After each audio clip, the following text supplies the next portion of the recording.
Halo adik-adik, berjumpa lagi. Kali ini kita akan mempelajari tentang pertidaksamaan dua variabel untuk kuadrat-kuadrat.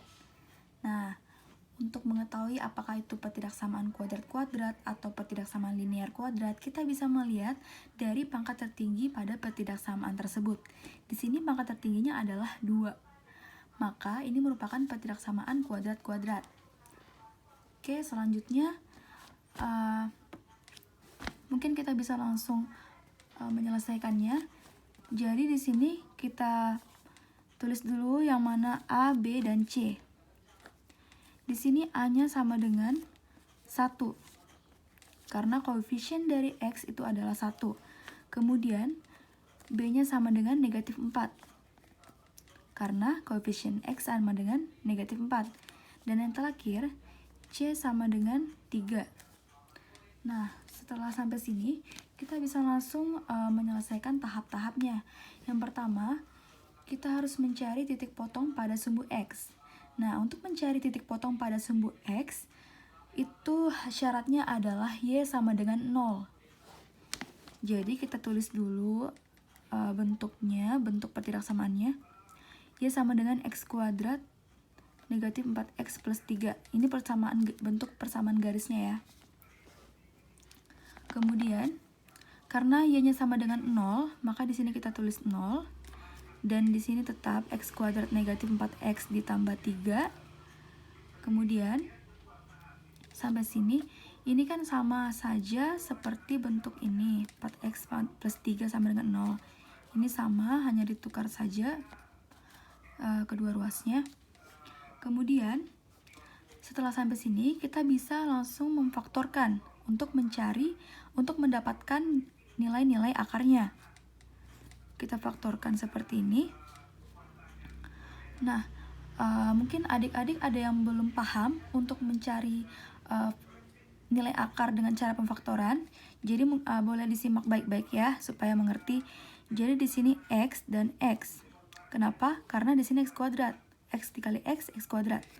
Kemudian, dua bilangan yang ada di sini itu adalah jika dikalikan kedua bilangan tersebut hasilnya akan 3 dan jika dijumlahkan hasilnya negatif 4. Jadi kedua bilangan tersebut adalah negatif 1 dan negatif 3. Mungkin bisa dicoba dibuktikan apakah itu benar akarnya. Kita bisa kalikan negatif 1 dikali negatif 3 sama dengan 3. Negatif 1 ditambah negatif 3 sama dengan negatif 4. Maka ini sudah benar ya. Jadi ini jangan lupa tulis sama dengan 0 lagi. Jadi X min 1 sama dengan 0. X sama dengan 1. Pindah ruas. Ini cara pindah ruas yang tadinya negatif menjadi positif. Kemudian atau X min 3 sama dengan 0. X sama dengan 3. Nah, sampai sini kita sudah mendapatkan nih akar-akarnya X sama dengan 1 dan X sama dengan 3. Oh ya, mungkin jika ada yang masih belum paham atau kesusahan dengan cara pemfaktoran seperti ini, kalian bisa menggunakan rumus, yaitu rumus ABC. Rumus ABC. Ini hanya opsional ya, Dek. Jadi, kalian bisa menggunakan cara seperti ini, pemfaktoran ataupun rumus ABC. Ini opsional saja.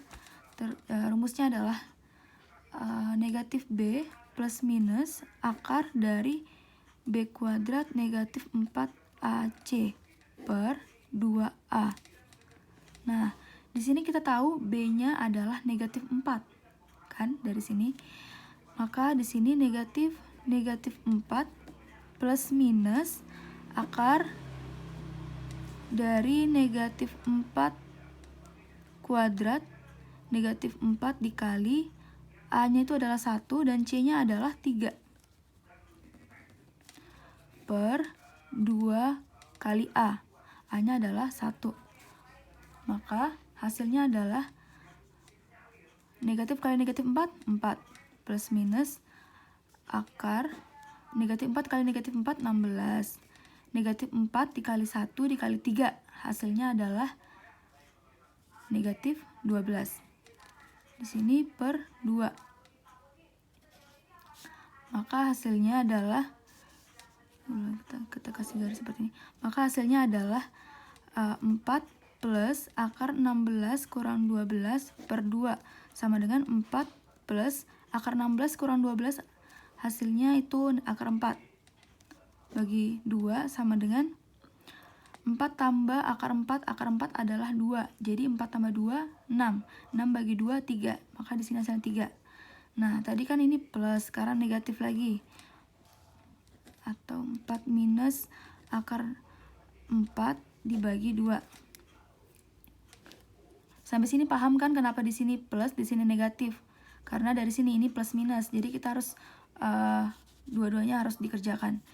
Maka di sini hasilnya 4 negatif akar 4 itu adalah 4 negatif 2. Jadi 2 per 2 sama dengan 1. Nah, di sini kita mendapatkan akar-akarnya yaitu 3 dan 1. Jadi ini sama ya, hasil ini 1 dan 3 juga. Jadi tadi saya sudah bilang sembarang adik-adik mau pakai cara seperti apa, bisa difaktorkan ataupun memakai rumus ABC, karena hasilnya akan sama. Ini 1 dan 3, ini juga 3 dan 1, hasilnya sama. Kemudian langkah yang kedua adalah mencari titik potong pada sumbu Y dengan syarat X sama dengan 0. Ini selalu begini ya dek, kalau mencari titik potong pada sumbu X, syaratnya Y sama dengan 0, dan untuk mencari titik potong pada sumbu Y, syaratnya X sama dengan 0. Kita tulis dulu persamaan garisnya, Y sama dengan X kuadrat negatif 4X ditambah 3. Y sama dengan, X-nya kita ganti dengan 0, 0 kuadrat, negatif 4 dikali 0, tambah 3. Maka Y sama dengan 3. Nah,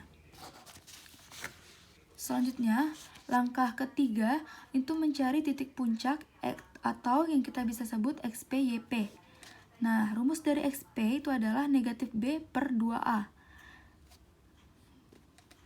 Negatif B tadi adalah negatif 4. Nih. Jadi di sini kita tulis negatif 4 per 2 kali A. A tadi di sini adalah 1. Maka di sini dikalikan 1 ya. Maka akan mendapatkan hasil min 4 dibagi 2. Itu adalah negatif. Maaf. Tadi karena di sini negatif B dan negatif B itu sendiri adalah negatif 4. Di sini ada negatifnya lagi ya, karena di sini negatif B. Jadi negatif dikali negatif 4 itu adalah 4. 2 dikali 1 2. 4 bagi 2 2.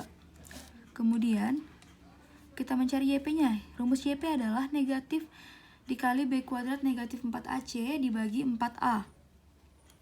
Kita bisa langsung substitusi nilai-nilainya. B tadi adalah negatif 4 ya. Negatif 4, A-nya 1 dan C-nya 3. Kita substitusi semuanya sehingga hasilnya negatif 4 kuadrat dikurang 4 dikali A tadi 1 dan C 3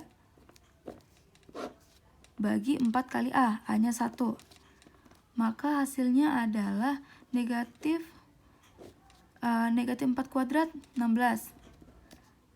Negatif 4 dikali 1 dikali 3 negatif 12 bagi 4. 16 kurang 12 4. Jadi di sini negatif 4 dibagi 4 sama dengan negatif 1. Nah, sampai sini kita sudah mendapatkan nilai XP adalah 2 dan nilai dari YP adalah negatif 1.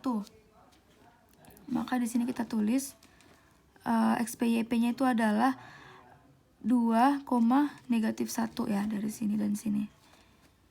Kemudian setelah kita sudah memperoleh nilai titik potong pada sumbu X, kita sudah dapatkan X sama dengan 1 dan X sama dengan 3. Kita juga sudah mendapatkan titik potong pada sumbu Y, yaitu Y sama dengan 3. Dan yang terakhir titik puncak, yaitu 2, negatif 1. Nah, sudah sampai sini. Saatnya kita menggambar grafiknya. Jadi, yang kita butuhkan adalah diagram kartesius. Kemudian kita tinggal memasukkan titik-titiknya yang telah diperoleh dari cara tadi.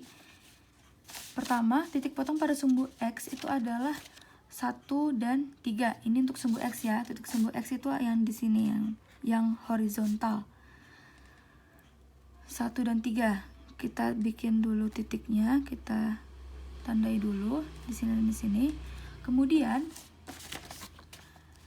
titik potong pada sumbu Y itu adalah Y sama dengan 3. Jadi Y sama dengan 3 itu di sini, kita tandai lagi. Kemudian yang terakhir yang kita peroleh adalah titik puncak kan. Titik puncak adalah 2, negatif 1. 2, negatif 1. 2-nya itu untuk X dan negatif 1-nya itu ini. Karena ini titik puncak, jadi titik puncaknya itu di sini. Karena 2, negatif 1. Bisa dibikin seperti ini supaya lebih terlihat jelas. Jadi titik puncaknya XPYP-nya itu adalah 2, negatif 1 ya. Jadi di sini titik puncaknya itu di sini. 2, negatif 1 itu di sini. Kemudian setelah kita mendapatkan titik-titiknya, kita tinggal menghubungkannya. Titik puncak itu pasti berada di tengah-tengah. Ingat ya, berada di tengah-tengah dan bisa di atas maupun di bawah. Karena jadi bentuknya seperti ini.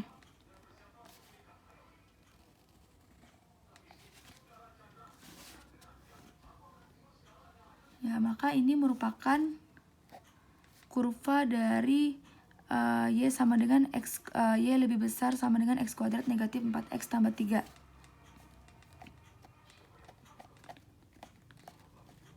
Oh ya, langkah terakhir, kita harus mencari daerah himpunan penyelesaiannya. Cara mencarinya dengan cara menguji titik. Uji titik.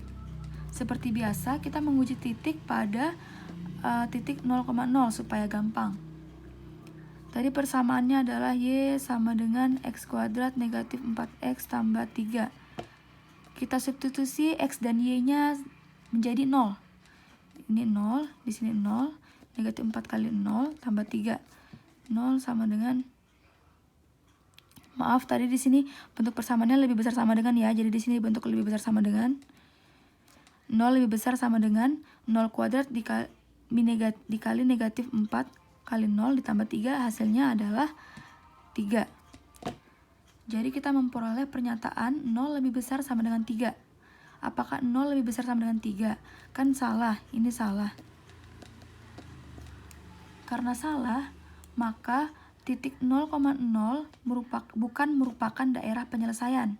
Karena di sini salah. Titik 0,0 kan tadi di sini. Dan ini bukan merupakan daerah penyelesaiannya. Jadi, yang diarsir adalah yang di luar 0. Yang bukan di sini. Jadi, tidak mungkin kita arsir ke bawah seperti ini. Karena kalau diarsir ke bawah, maka itu berarti 0,0 merupakan daerah himpunan penyelesaian. Sehingga kita arsirnya harus ke atas. Maksudnya di dalam kurva ya. Seperti ini. Saya ulang lagi, kalau di sini pernyataannya benar, maka artinya 0,0 itu merupakan daerah penyelesaian, sehingga kita harus mengarsir di bagian 0. Jadi kita mengarsirnya di bagian bawah-bawah sini. Tapi karena di sini salah, jadi yang kita arsirnya di dalam kurva ya. Yang penting 0,0 itu tidak terarsir. Oke, mungkin itu saja